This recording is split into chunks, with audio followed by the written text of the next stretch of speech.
All right, so welcome everyone.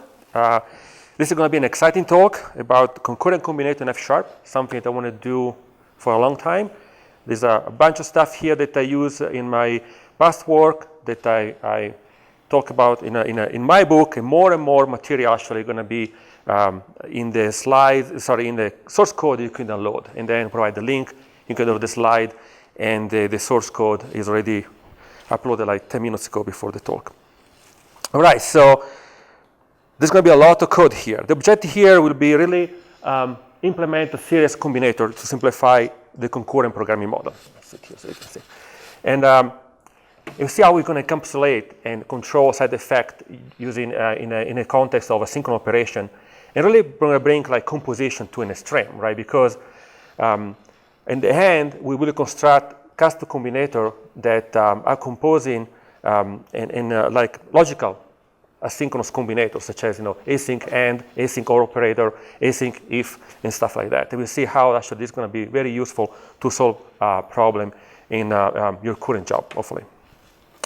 Bonus slide about me. I'm originally from Italy, but I live here in the US for about 12 years now. I used different kind of technology in my career, from Java, C++, back in the days. Recently, Fsharp, LambdaConf, Scala as well. I published a book about concurrency in .NET Core. And actually, funny story, initially the book was functional concurrency. The publisher decided to remove functional because the marketing said that their work can scare away people. All right? But if you read the book, pretty much is functional concurrency. And I'm a Microsoft MVP. All right, so what are these combinators like? Well, think about combinator as like a logical definition of how combine things, right? From a practical viewpoint, you can think combinator as a construct that allows to merge primitive artifacts, right? Such as function and other combinators. You can build combinators and you can combine combinators to build other combinators, right? And in addition, really, combinator encourage you to modularity, right? Which support the objective to abstract function into modular component that can be reused independently. So really, large combinator take two things, you smash it together to get a new thing, right? And I really like to think as combinator as a tool for plumbing effect, right? By the way, if you have any question, just shoot right away. I'd rather answer when in context than wait the last. So there are two main abstractions that are useful when you discussed about parallel decomposition. We have the task decomposition and the data decomposition, right? And these two abstractions allows us to think about our problem in a way that really help us to use the right algorithm, the right routine, right? And how we're going to parallelize this routine. So we really need to think about our algorithm in terms of discrete operation, which can later be parallelized, right? But this would be like useless if you're not able to actually compose all these routine together, right? So the idea of functional programming is really to solve a problem is breaking the problem in smaller function, and the same apply to concurrency, right? You decompose the problem in individual discrete operation, like task or asynchronous operation, and so they can run in parallel independently, and then you put everything together. And one of the, I think obvious example is the, divide and conquer algorithm, right? You divide the input into two or more finite number of smaller inputs. You keep going, dividing the input in smaller part, and recursively apply the algorithm to each of the smaller input that you produce, right? And then ultimately you combine the output from the recursive application to produce the final output, right? And the classic example is the quicksort, right? Hold on, I want to try this one. Oh yeah, that's cool, it works. So actually this is a smart implementation. We see they have the depth here. What's interesting here is that even if you're like a smart scheduler like .NET Core, JVM, and so forth, they're able to coordinate the task. You always have control about the task that can run independently. So I like the example of quicksort because In this way, you're breaking apart the problem, you solve it to sort the collection, and then you merge it together at the bottom here. And we see the columns operator, and that's how you combine two lists in Fsharp. But the idea is that you control the level of the group parallelism. Hello, welcome. If you want to use the depth, this is going to be like generate like 100 tasks that the scheduler going to be start to context switch between tasks, create some extra overhead that is called oversubscription. And actually, without that, you most likely have the parallel algorithm version of this quicksort that is going to be slower than a sequential one. Anyways, so back to Combinator. In general, how do we solve problem, right? As I mentioned earlier, we decompose bigger problem into smaller problems that are simple to solve, right? And of course, if small is not enough, you keep going and just reduces as much as you can. So the decomposition part of solving your problem actually is not that complicated, right?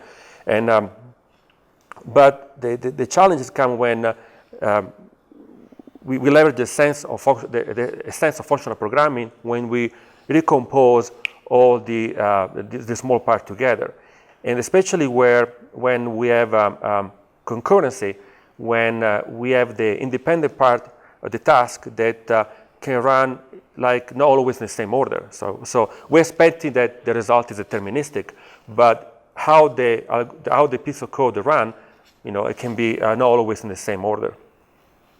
So the main reason to use Combinator actually is to implement a program that can handle side effect without compromising this important feature of the declarative compositional semantic, when you put all the stuff together in an easy way, controlling the side effect. So we see in this presentation how this is possible because really Combinator abstract away the implementation details of your smaller function and isolate the side effect to compose concurrent function effortlessly.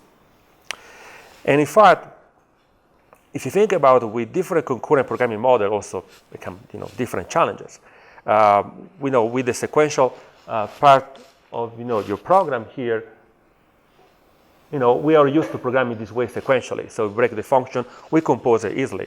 But when actually we have a programming model that we decompose the routine in smaller function and we try to put them together, like in a parallel programming model, concurrent programming model, or even with a message passing, like the actor model, for instance, well, how these components interact each other, again, is not deterministic. So it really brings a lot of challenges. But we're going to solve this problem. So let's see if you build in actually function Combinator, say in Fsharp and .NET Core that are very similar to other programming languages. I was mentioning that the last 3 days I was in a Scala workshop with John DeGose, and I saw a lot of similarity between the Fsharp, .NET Core, and Scala. Just maybe sometimes change the name, but high level they apply. So really this talk is use Fsharp because it's my favorite programming language. However, really the concept can be applied to other programming languages. So few of this Combinator is, we have 3 columns here actually. Some are shared between cross languages. What you can do in C#, you can do also in Fsharp. So we're going to focus on that. We have the async, parallel with the async workflow. We're going to talk about the async workflow and computation expression later when, of course, we're going to mention about monads. We have the task when all that handle the task running parallel. The only thing cannot be shared is the async part because they use a different programming model. And actually, that's very important. I think it's also like the Java ecosystem. Tasks are hot when you have a task already running, right? Instead, in Fsharp, the ASIC computation is kind of lazy. It has to be explicitly compute.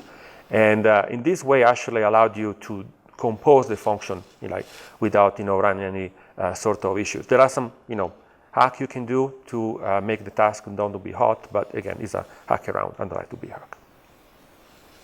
So imagine you have just a simple, and that's going to be built up. We're going to start very simple until you're going to build something very complex in the end ultimately. But think about in this case, we have just simple 3 asynchronous operation that calculate the sum of 3 numbers, right? And so in this way, we use the async in the task async, and we wait for in the option 1. We wait like using the computation expression, which is like a monadic computation here, that use and run each of those computations sequentially, one by one, and then sum all the result together. So in this way, option 1, it would take most likely 3 seconds to compute the result. Option 2, instead, we can use the when all that's able to run all the computation in parallel, and until all are completed and get back the result. And the result is a vector of types of values all the same type, which is not really what we want. We see how this is not general enough, and we see how we can overcome this limitation, right? But in this case, this is going to run in more or less 1 second. The when any, actually, if you're familiar with the functionality programming in Haskell, there is like the unAMP operator when you're like 2 functions or multiple functions that run in parallel, and the first one they complete is the winner, the successful one. And actually, this pattern, this function here, allows us to build some interesting routine that can be used to build, some combinators. For instance, we have the redundancy pattern, where actually, in this case, we have 3 services that we want to run to decide if you want to buy, a stock, and you want to decide quick as possible. So you just run the computation in parallel for, call it 3 different services. You wait for the first one to complete, and then make a decision to buy the stock, right? In this case, interesting, actually going to be very useful later, is the fact that the computation that they are not completed yet are still running. So you're in control here that you have to stop this computation running. In this case, I use a cancellation token, passing some sort of token so you can kill it. And I call it here when I stop all the remaining one, and I grab the winning computation to decide to buy another stock. A little more complex but interesting is the interleaving that allowed us to compute operation as the task complete. In this case, think about if you try to upload a UI, right? And you download some images and you want to upload the UI, this image in UI. Well, most likely, want a way that all images are downloaded to, or kind of add extra overhead to UI and overwhelm the UI to upload all the images at once. You want to just upload it as they write, right? So in this case, I create, my collection of tasks. I create a list here, and in a loop here, I just wait for the first task to complete. I remove that task from my collection so I can process the image, and in a loop, I continue to wait for the next task until the collection is empty. And I use the while loop just for simplicity, but you can use, of course, recursion function because we like functional programming. But tomato, it's the same. So async parallel, this is built in Fsharp and allows you to build, routine like the fork join pattern. In this case, we have a bunch of URL that we want to download the content here. I run all in parallel, simply create my list of async computation and run in parallel all at once. I like this, the idea of unbounded parallelism, because being an I/O operation, they're not really like hardware constrained when you run this algorithm, right? For example, when you have like a CPU bound operation, you can run in parallel as many operations the number you record your machine, right?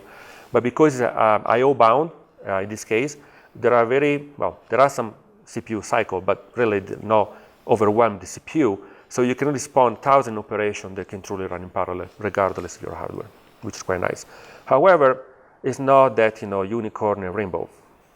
There is some problem with that, because even if you have like many async operations that run, they have to complete at one point, right? So what's happened is that when they complete, if they complete all the same time or close enough, you can overwhelm the system, right? Because there are still a bunch of callback that have to trigger and compute. So the idea you have to build some sort of functionality, a combinator that tame all these asynchronous operations, right? And I like to avoid as much as possible locks, primitives such as semaphore, mutex, that in this case would work perfectly like a semaphore. But I found more useful when actually you take a collection of your data you want to run your computation asynchronously, and you just break the collection in ranges, right? For instance, you have like a collection of 20, you want to create a range of 4 or 5 items each. So actually you have 4 computations in parallel, but all dedicated for the range of 5 items, right? In this case, I create the range, grab the range, use the iterator built in .NET Core. I think a similar stream in Java as well.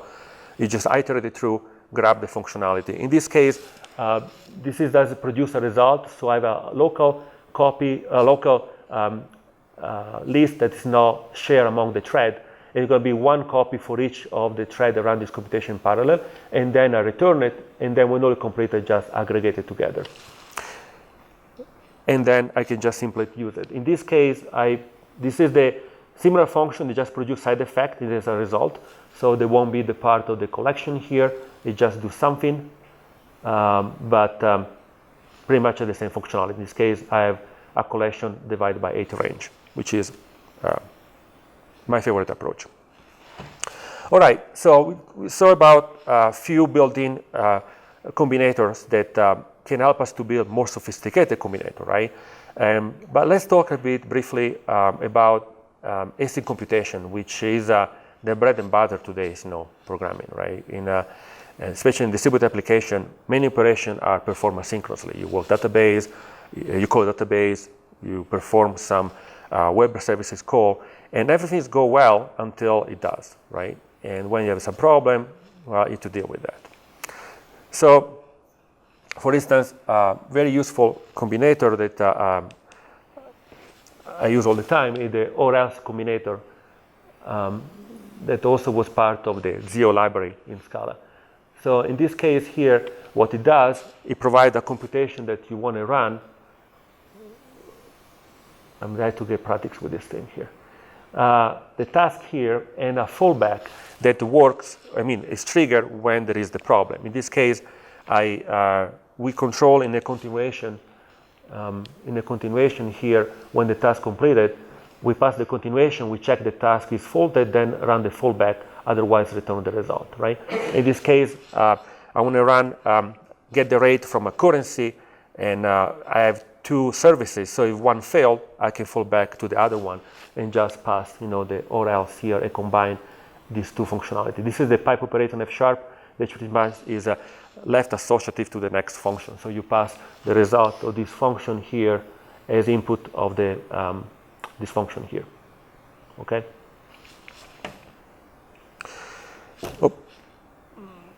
So we see the or else, which is quite useful, and another useful is the retry. Right. This is a simple implementation with the linear delay. But in a code sample you can download, there is more sophisticated one like the exponential backoff and stuff like that. But this is good for the slide here. And retry, what it does, it just said, okay, I run a task here, and I wait that the task complete, and when I get a check if it's successful, great, otherwise I rerun the retry, reducing the retries number and apply delay between retries. But wait a minute, interesting here, I can use the combinator we just implemented, the or else here, to implement the retry, right? So we start to see how build a combinator. We use the same one to build more and more other combinator, more sophisticated. By the way, we're going to talk about the task or async with the curly braces here coming later. We talk about computation expression and monads. But then ultimately, I can just run my service 3 times and with delay 15 milliseconds between retries, and of course I can combine even the retry with the or else. I can run one service or the other one. If it's failed, I'm going to try both multiple times, right? Which is great. And something very useful is the bimap. Everyone familiar with bimap, I guess, right? But the idea that you have a function that beside the fallback, you actually pass a continuation, right? So without blocking, if it's successful, you continue the computation asynchronously in a successful, the happy path. So in this case, the bimap had a faulty function here, and the task here the success function here, they continue when the task is completed successfully. So again, I check if it's faulted, I run the fallback function, otherwise the succeed one, right?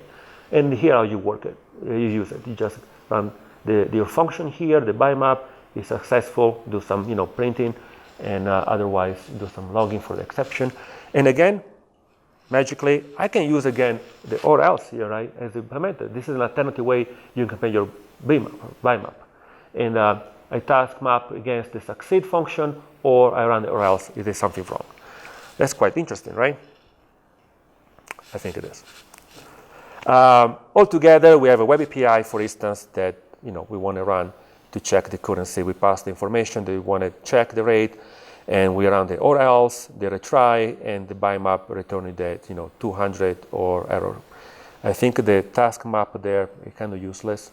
I can pass the amount per rate in the result of the by map, but you got the high level idea. Now we can combine all together, and this actually starts to be more solid code.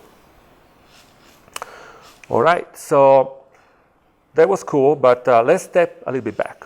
Let's talk about the tools that we have, a functional programmer we can use to write combinators, because again, we can write concurrent code.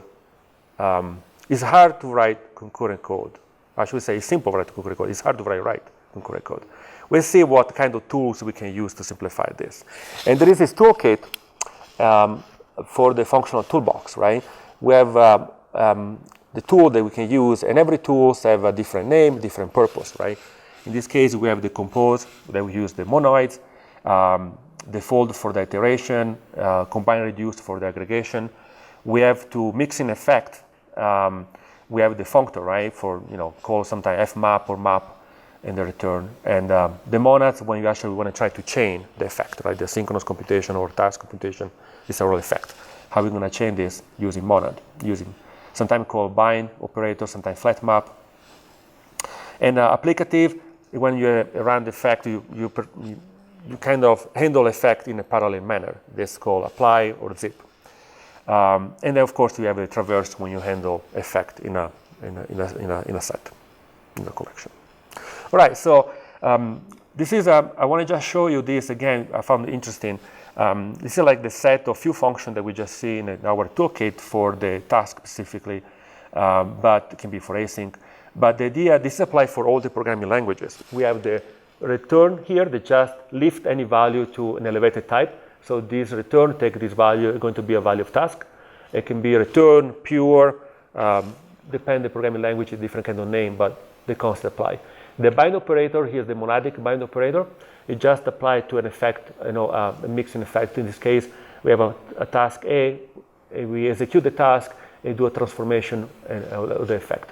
What is interesting now is that we have the other tools, I like to call it tools, like the applicative, the lifting here, the map, we're going to talk about this. We have the Closely operator to combine effect, but all can be implemented using the monadic operator, right? The applicative use bind and return. The map or the functor can be implemented use the bind and return, and so forth, right? I found this quite interesting. How again we can use few things to build more things, right? All right, so let's talk about monoids. What are monoids, right? Well, it's then when you start with a bunch of things and you reduce the thing in something smaller, right? Sometimes you combine this thing like two at a time, and the result of the combination is always a new thing. So monoid is a binary operation associative with an identity, which is a mouthful of word that really doesn't mean that can be when you combine monoids can be associative, like number, strings, or integer, and the identity is just a representation of this value that when you add or you apply to the monoid, return the original value back, right? For instance, the addition is the 0, the multiplication is the 1, right? In Haskell, they call it empty and append here. We don't have really a name in Fsharp, so we can use that name that we can use in Haskell here. And now we can use fold over a collection or list and just aggregate it, use this function here. And the 0, the identity here of the string, of course, is the 0, the empty string. So why this is important? Why monoids are important? because every time you have some sort of aggregation operation or reduction operation, well, monoids allow you to do this like with limited effort, but also because of the associative property, can also be done in parallel without any problem. So the aggregation, like the fold over, as you know, you have a collection, we have an initial value where a function can be applied with this initial value in the first item of the collection. The result is passed to the next iteration and applied to the next item of the collection and so forth until you smash all the results together in one value. And the same concept applied to more sophisticated patterns such as the MapReduce, right? Which monoid is really the secret ingredient when you implement a pattern like fork join or MapReduce. So how are you going to implement MapReduce with monoids? Well, actually pretty straightforward. Well, in this case, I use simple implementation of composing the two functions, map and reduce. But the reality is that MapReduce is a series of steps that is not just MapReduce. It can be filter, group by, and so forth. High-level idea, you have a large data set, you just reduce it to something smaller that you're looking for. And actually, the reduce function, that is pretty much like a fold, a subset of a fold, it can be used to implement other functions, right? The MapReduce. It can be like a reduce, sum, min and max from a collection and so forth. So it can, of course, be parallelized because even we have like collection, you try to look for the maximum value, even the greater operator can be moved around because a collection of integer, for instance, is associative, right? You can move around without problem. So in Fsharp, we have the already built in the parallel map here. There is not really a version of the parallel reduce, right? Sort of. But it's interesting how you can build, a map reduce yourself. And that's bring us back to the first example when we talk about the quicksort, which is a divide and conquer. So it would be nice to create a more general version of divide and conquer that can be applied to different kind of algorithms, right? So in this case, I use a task computation expression. I breaking apart the problem and go iterate smaller and more the collection, smaller and more input, and apply the function to the smaller input. And of course, again, because I'm a good citizen here, I use the depth here to be sure to control and tame the number of concurrent tasks to be sure to overwhelm the system, and apply my divide and conquer approach here. Now here I do something different.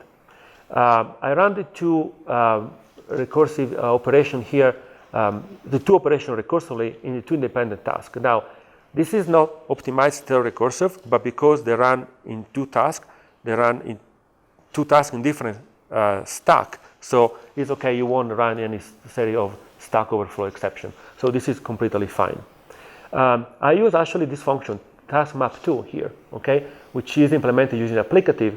And the task map2 is interesting because without blocking, I use a continuation passive style that when these two operations are completed, they're going to be applied and merged together using this function f here, which is better than we saw earlier with the quick sort. Actually, I use the running a task, I use the task.result, which is kind of blocking. So this is a better approach. And we'll see shortly talking applicative that applicative actually, they compute the computation in parallel independently. So perfect, that's exactly what we're looking for, right? And now that I built my algorithm, the reduce one, I can compose that with the composition in fixed operator and create a MapReduce. This is a different implementation of the parallel map just because I want to show a different way you can implement it. But the idea still applies. You have the parallel map and you compose it with the parallel reduce we just built, and you have your nice fancy parallel reduce. There's some benchmarking. This is the result of what we saw here. A little bit faster using the partitioner that was used for each async, but you can use the partitioner here as well. So it just gives you different idea how you can implement it, this kind of functionality. Functor, I won't spend much time here, but functor is just a pattern that is able to map over elevated structure, like is achieved by providing a function of two parameters, in this case called map or fmap, depend the programming language you're using, which is really an effect type, like an async or a task. It can be anything. And really the main purpose of the function is to operate against computation without leaving the context. Because whenever you start an async operation or a task operation, you want to live in that domain as long as you can until you get the result back. So in this case, there is no built-in map for the async or for the task, but we'll see later. You can build easily your own. And then ultimately, when you have your routine here, you can download, for instance, an image asynchronously. And without leave this content of the async domain here, we apply the map here to reduce to the grayscale and to create the thumbnail of the image. But more importantly is monads, right? Which is an effect, like again, an async, and plus two operators, the return and the bind operators. So, and I use task and async probably, and I try to mean the same thing, effect, so forgive me, but so for instance, the task is an effect, is a monad structure. And what does it mean is that, think about effect or monad just like a container, where you toss in some sort of value, and what it does is container enrich this value with some properties, right? So if I toss an integer, in this case 42, what's up is that now 42 is at the property that can be evaluated later in the future, right? If it's a lazy, because lazy also is an effect, the property when you toss an integer is that going to be lazy evaluated on demand when you want it, right? And the idea of monad in this case is just you can apply and on the effect, and you just what's happening is that underneath it that the bind operator extract the value from the box, apply your function, and return a new box, a new effect. There are different terminology. Some people call it elevated type, sometimes called embellished type, enriched type. I don't know which one is the right, but they all I think convey the same message. So monads can be really useful, and but nesting function is not that cool, right? It can lead to something, the callback or the pyramid or doom or how you want to call it. But what the main reason here is that there are other programming languages like Haskell that use the do notation, and Fsharp is something that is not really a macro, but I like to think like a macro system to convey really what it does. It's like syntactic sugar on top of the monadic operator bind and return, where the compiler is able to understand what's going on, and then you're able to build your computation in a more declarative manner. And this is called, computation expression, which, as I said, is a feature of Fsharp that really is a polymorphic idea of use monad in Fsharp that allows you to write, this computation in a very declarative manner. So again, you use the bind and return. In this case, we can use the let bank and do bank, which mimic much like the Haskell do notation. And we can rewrite the previous computation in this linear manner without nested functionality using the let bank here, which is much nicer to read, right? So we have applicative here. The applicative aims to really lift and apply a function over an effect, right, over an elevated context, and apply a computation to this specific elevated type without leave the context. And because both the value and the function are applied in the same context, well, ultimately they can smash together. So applicative are very useful when you try to sequencing a set operation that can be run independently in parallel. Like if you go back to this operation, the monadic operation, the effect here is that each run in sequence, right? You combine a sequence on effect. So this is compute, and when this is compute, run the second one, and so forth. Instead, with applicative, this actually can run in parallel because independent, they just mash together the result. So there is not really built-in apply.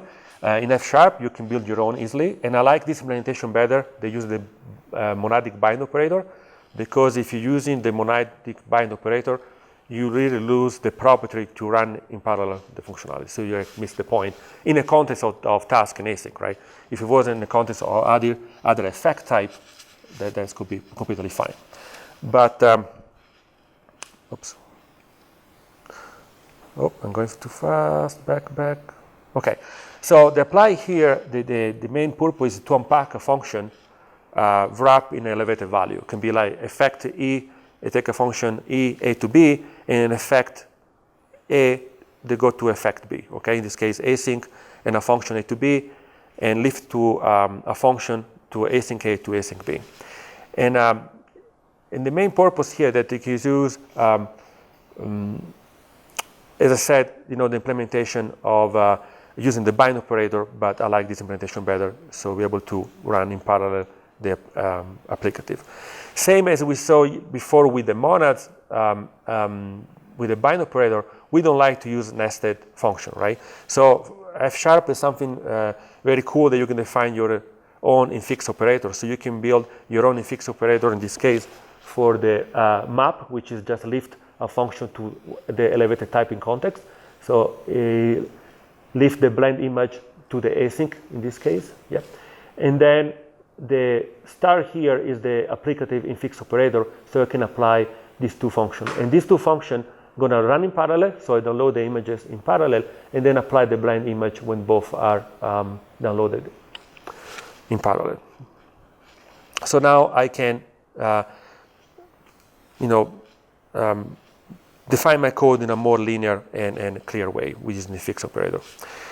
Next, applicative actually lead to another more powerful combinator. In this case, the heterogeneous parallel combinator, which is the lift. Which the idea is that it's almost like the task when all or async parallel we saw earlier, but in this case, the result type doesn't need to. The result doesn't need to be the same type. Okay. So in this case, the fetch line here for the demo, yeah, I use the same type, my bad, but each function here can return a different type, like it can be a boolean, a string, integer, or whatever, and when they're all are completed, I can smash it together with this high order function here. All right, so how are we gonna, let's see how we can leverage applicative and monad, right, to run in parallel asynchronous computation. And think about if you want to try to check, the best flight, given like a route, date and destination, and based on information, you want to run in call a service to figure out which flight better fit, your needs, the cheapest one, most likely. So in this case, I have the airline here, which is a record type with the airline name and the price, and the two function flights and best fare. The flight gives you the information on the flight, and best fare, the cheapest one. So I have two airlines, the Delta and Americans, and I use the best fare using the monadic operator here. So I can run, the Delta, get the price, the Americans, and then I return the cheapest one. This is work fine, but there is a catch, right? What's the catch? Well, the catch is the monadic sequences of operation. What we're looking for is something that can run in parallel. So in this case, applicative would fit better, our context here. So in this case, I can run, I can create a function that check for the cheapest flight and lift it in elevated type, and then run the two functions together, and then get the flight that have the lowest fare. However, this is great, but what's happened if you actually were multiple flights, not just two, right? So now we're dealing with a list of effects. And for instance, what we saw so far is that if you have a list of effects and you use our operation we saw so far with applicative, you most likely have a list of tasks. But what we're really looking for actually is the revert, like a task of list. So we have all the operation running in parallel, and without blocking, we wait for the result, right? And this is something that is called traverse that allows us, again, to work with the list of elevated values. So, and we can implement traverse using applicative, like a fold over applicative. In this case, I run my fold over against the list of effect here, and I combine the effect using the applicative, which guarantee that the effect is going to run in parallel, right? And here just, to remind how we implement the apply and the fix operator. This is a simple implementation. You can go something a bit more sophisticated. This is traversable using the bind operation here, the monadic bind operation, which recursively concatenate the result of my effect here. But the downside of this approach is that it's going to be sequenced. So if like 100 operation, you're going to run synchronously one by one until you get all the result. A better solution would be, the traversal applicative, where actually the concatenation again is done using applicative. So we guarantee that each effect is run independently in parallel. And back to our initial example here, we can use traverse now to run all the R lines together and get the cheapest one. And of course here, just for demo purpose, I use our previous lovely or else combinator that why not, we can use it here to be sure that if something goes wrong, we'll be able to recover. And ultimately, I collect the result and I order by price here, just a different approach, but the result is the same. I get the cheapest flight. All right, so Classical operator, well, we talk about, effect like async or task, but how are you going to compose that? Because like in a traditional manner, when we have a function, they go F to G, we can compose easily, right? Using our composition operator in this case. But when the output of function matches the input of the next function, is simple to compose a function. But when like in a effect or the elevated types, the result of one function is an async, but the input of the next function is just a value. So how you can compose this? Well, that's when the Clasley or fish operator can be handy in this case, right? This has really been designed to combine effect, to compose an effect. And of course, can be implemented using the bind monadic operator here. Or you can build it from the scratch by hand, which is a good exercise to understand really how does it work underneath it. And of course, we're going to build our infix operator, the fish operator that we use like in other programming languages. And now we can compose the async operation together effortlessly. All right, so how are we going to use the classical operator? I'm going to jump here. I'm not going to, anybody familiar with the agent or actor programming model? All right, so, but the idea you have the main idea is that here you send messages asynchronously to the agent, and you can wait the response back sometime when you have some sort of result. All no blocking, but how you can compose agent, right? Because with agent you can build very sophisticated pattern like fork join, MapReduce, or pipelining, and you can put this agent together. But it can be quite complex when you have like a topology that's easy to understand, right? Well, you think about any kind of topology, it can be flat down to a pipeline. In this case, we have the pipeline for the blue agent that go to the yellow one, but then we have like, for instance, the orange one go back to the blue, and the yellow is kind of recursive pattern here. And you can flat out all these pipeline, to build your topology. But again, how are you going to compose it? When Fsharp, we have a built-in agent. In this case, we're going to run the agent that waits asynchronously for a message to receive. I'm going to apply my functionality here and send back to the sender the result of my computation here. So this is really simple implementation agent, but how are you going to compose it, right? Well, an approach uses the monadic bind operator. I can build my pipeline agent function here. I close over my implementation of the agent, and then I can carry on around this implementation, just exposing a function that send a message and wait asynchronously of the response. So the signal type here, the type is just a function that go from A to the async of B, right? Pretty much this is just the function to call the pipeline agent. So that's how you implemented the, for instance, two agent. And one option uses the monadic bind operator to compose the agent in this way. You lift the message and you compose the agent. But a better way is to use the classical operator, right?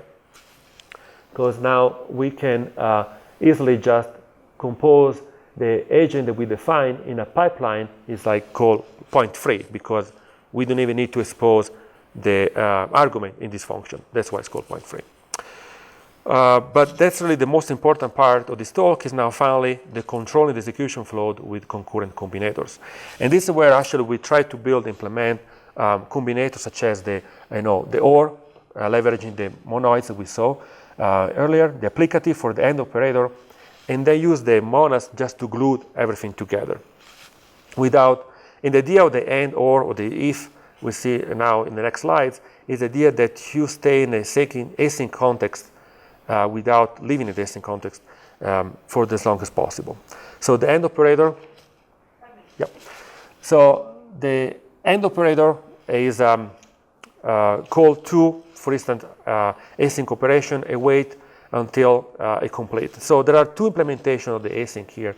One is that if you run the first computation and it is successful, perfect, I run the second one. The other implementation is in parallel, right? You run both computation, you merge them together. And depending on what you want to do, the downside is that if the first approach, if the first function failed, you need to run the second one, right? Because it's an AND operator, right? Now, this is more general that the async parallel or the task when all, because now the result type can be different type. For instance, the task when all in .NET Core expect the result of vector all the same type. The AND operator, can be chain, and the result can be all the different type. So then we have the async OR operator that run two computation in parallel, of course, and run the first computation is successful, is okay, otherwise run the second one if it fail or cancel or something goes wrong. So let's define the if async combinator, taking a synchronous predicate of, in this case, two arbitrary asynchronous operation as argument. And only if one of those computations will run according for the output the predicate, right? According if the predicate is true or false, you're going to run function A or function B. And this is usually useful when you branch out the logic in a synchronous program without leaving the asynchronous context. The EFF async combinator takes an high-order function condition that really verify the given context. So if the condition holds true, then it asynchronously returns the context. Otherwise, it returns none asynchronously.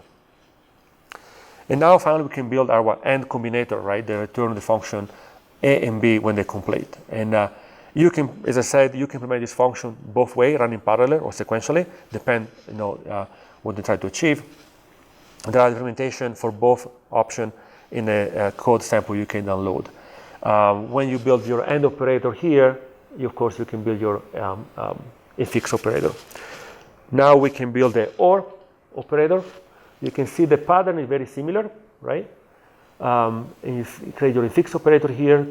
What did I mention that Fsharp infix operator work in a precedent manner, which means that you can stick the infix operator between two functions rather than have like the infix operator and then the other function's argument, which is convenient for like a clear, syntax. So now we implemented this async and OR operator.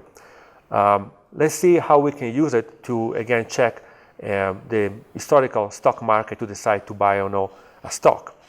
So suppose you want to buy, build a sophisticated program in this case, where the decision to buy a stock depends on some result of a synchronous operation. For example, you call a service to check the Nasdaq index is positive. You check if the last 6 months of the stock has a positive trend. Another call that the volume of the stock, really compiles any number of this positive criteria, then you go ahead and buy the stock. So how you build this kind of, conditional logic staying in a elevated type of the async context, right? Well, I'm glad you asked. So we can use our AND OR operator we just built. So in this case, use the triple OR and triple AND. I'm going to explain in a second why. But the do invest run this functionality. It check if async should I buy function, which run, check the index of two different stock, the value of two different index here using the OR operator. And when this is completed, you call the AND all asynchronously, no blocking, checking the historical trend of your stock here and return the result. Then the buy here, as you can imagine, just run the buy operation if this actually suggests that is a good time to buy the stock. And I put everything together. This is according to the result of the should buy, I run the buy operation, otherwise I return just an error said, no, don't buy it, which is an error type, not an exception. So it doesn't create any side effect. So the triple A and triple O is because actually in the code sample I use a different implementation that it uses the async that wrap the result type. So when I have like AND or, I can run this operation and can check instead of true or false the result type that is wrapped inside the async if it's successful or not. And I have a few seconds over time. To summarize, we implement a series of combinations to simplify, concurrent programming model. We saw a few examples how to encapsulate a synchronous operation in an isolated side effect. There are more in the code you can download. And the cool example that I think was nice, it was the stock market where you run all asynchronously without, escape from the async context. One reference I recommend, I'm familiar with this book of the Combinator birds. It's just fun to read. I have a bunch of ideas about Combinator. Not the implementation, but just the idea, even like the trash Combinator. I recommend this just for a fun read. This is the information you can find, all my source code, the slide, my Twitter handle, and my email. And now that I'm over time, I think I don't have time for question, but no time for question. Time for picture for this link. All right. And now you're free to go. But just in case, for myself, I'm gonna run the example here of the stock. So, so the next example that you can download, there is a few projects here, the combinators, bunch of combinator in Fsharp. The stock analysis here, the example that I showed the last slide, where I run all the decision make here for the stock, and all the asynchronous operation here, how this is built, and I run it in parallel against different kind of stock ticker here. Yep, let's run it, and really that's all I got. I tried to run through because I have a lot of information, but don't buy Google. I think it's not a good time to buy Google, apparently. But yeah, if you have any questions, I'll be around here, lunch and beer. Friendly, so you can buy my beer. I'll be happy with that. All right, thanks.